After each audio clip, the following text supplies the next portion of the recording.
देखिए कोई पंखे नहीं है, कोई एसी नहीं है। इन्विजिलेटरों के पास सारे पंखे लगे पड़े हैं। हम वहाँ गर्मी में बैठ गए, एक तो पेपर दें और दूसरा पेपर आए भी ना तो फिर क्या करें वहाँ पे, और हमें बाहर भी नहीं आने दे रहे थे।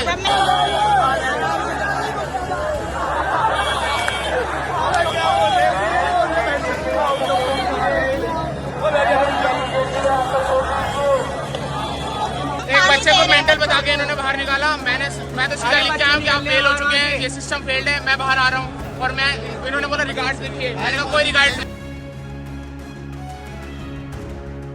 आज सीयूटी अंडर ग्रेजुएट 2026 के एग्जाम होने थे। एनटीए ये एग्जाम कंडक्ट करा रहा है और इस वक्त हम नोएडा के सेक्टर 64 आदर्श परीक्षा केंद्र के बाहर मौजूद हैं। दरअसल में सुबह ही यहाँ जोरदार हंगामा हुआ और जो पहले पाली के छात्र थे वो सुबह यहाँ 9 बजे पहुँचे थे। परीक्षा होनी थी पहली पाली की, लेकिन बाद में हवाला दिया गया कि टेक्निकल ग्लिच है जिसकी वजह से वो परीक्षा कैंसिल कर दी गई है। और दूसरी पाली की परीक्षा की एंट्री जो है वो 1 बजे से होनी थी, लेकिन 1:30 बज चुके हैं। और आपको बता दें कि अब बताया गया है 2:30 बजे के आसपास ये परीक्षा जो एंट्री होनी है वो होगी और 4 बजे से परीक्षा शुरू होगी।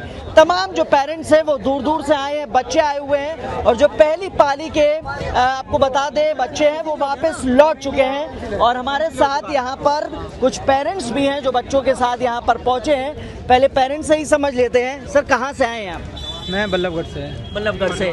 आपका सेंटर यहाँ नोएडा सेक्टर 64 में पड़ा है? हाँ जी। आपको कब पहली पाली या सेकंड पाली? सेकंड पाली। अच्छा, तो आपको कब जानकारी हुई यहाँ पे कि अब जो एग्जाम है वो डिले कर दिए गए? जब 1 बजे यहाँ पे एंट्री का टाइम आया तब यहाँ से अनाउंसमेंट हुई है कि 4 बजे से लेकर 7 बजे तक एग्जाम होगा, क्योंकि पुराना वाला जो सुबह वाली शिफ्ट थी वो डिले हुई है या कैंसिल हुई है यहाँ पर, लेकिन पहले से कोई नोटिफिकेशन कोई मैसेज कुछ नहीं है।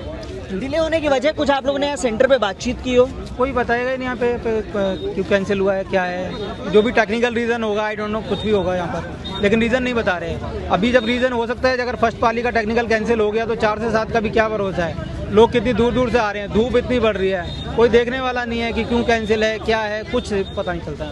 ये टेक्निकल ग्लिच का हवाला दिया गया है। क्या लगता है कि जो ये एजेंसीज हैं इनकी समस्याओं की वजह से पेरेंट्स और स्टूडेंट्स को भुगतान करना पड़ता है? बिल्कुल करना पड़ रहा है। आप कहाँ से आए हैं? सफदरजंग इंक्लेव अर्जुन नगर।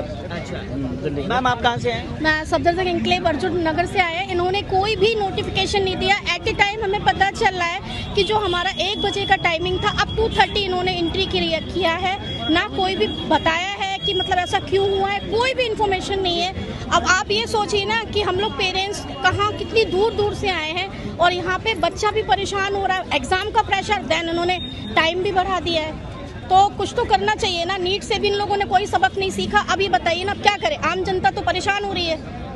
तो वही है ना कि मतलब इन लोगों को हर टाइम अपना पर्टिकुलर करना चाहिए। तो वही मेरा कहना है। स्टूडेंट्स भी ये बात करते हैं। क्या नाम है आपका?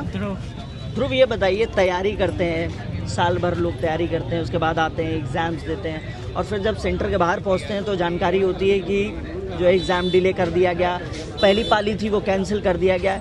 कैसे देखते हैं इस व्यवस्था को आप?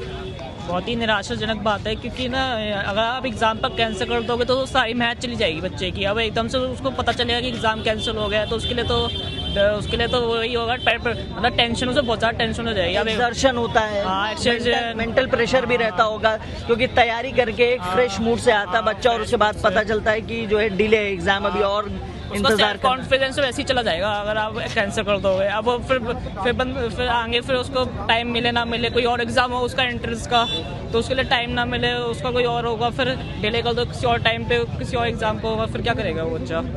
तो जाहिर तौर पे देखिए तमाम समस्याएं। हम पीछे एक मैम है उनसे भी बातचीत करेंगे। मैम कहाँ से आई हैं आप? सर मैं पहाड़गंज से आई हूँ।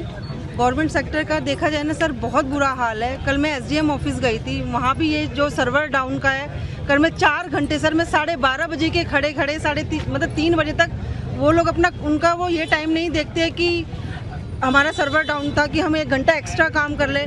सर पब्लिक लाइन में खड़ी है, पंखे नहीं है और एसी की हीट आ रही है, मतलब जानवरों जैसा इंसान हो चुका है अगर सरकारी सेक्टर में इंसान जाता है। सर अभी क्या बताया इन लोगों? सर यही आके अभी यही पता लगा है कि एग्जाम अब 2:30 बजे एंट्री होगी।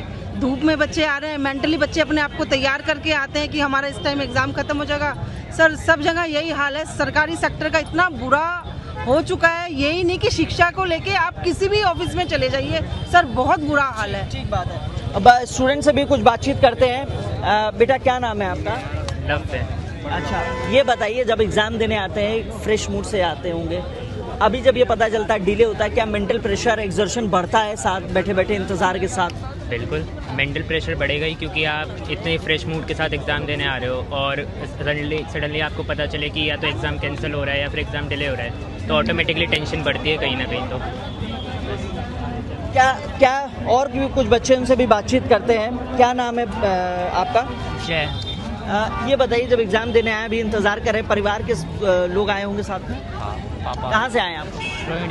रोहिणी से आए, मतलब दूर से आए हैं। हाँ। तो एग्ज़ाम जब पता चलता है इस तरीके से डिले, क्या कहना चाहते हैं आप एज एन स्टूडेंट?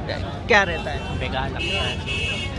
बेकार लगता है इतना पेपर दे के आए, अच्छे माइंड से आए हैं और क्या ही कहना, कुछ कर नहीं सकते अब। तो देखिए जाहिर तौर पे ये तमाम पेरेंट्स हैं और इसके अलावा आपको बता दें कि ये जो स्टूडेंट्स हैं इनका कहना है कि सेल्फ कॉन्फिडेंस जो है वो गिरता है। और साथ ही आपको बता दें कि चूंकि तपती धूप है, 40 डिग्री टेम्परेचर है और ऐसे में जो बच्चे हैं वो इंतज़ार कर रहे हैं बाहर। उनका कहना है कि सरकार को व्यवस्था दुरुस्त करने की ज़रूरत है। कैमरामैन मुनमुन के साथ हिमांशु शुक्ला, न्यूज़ 18 नोएडा।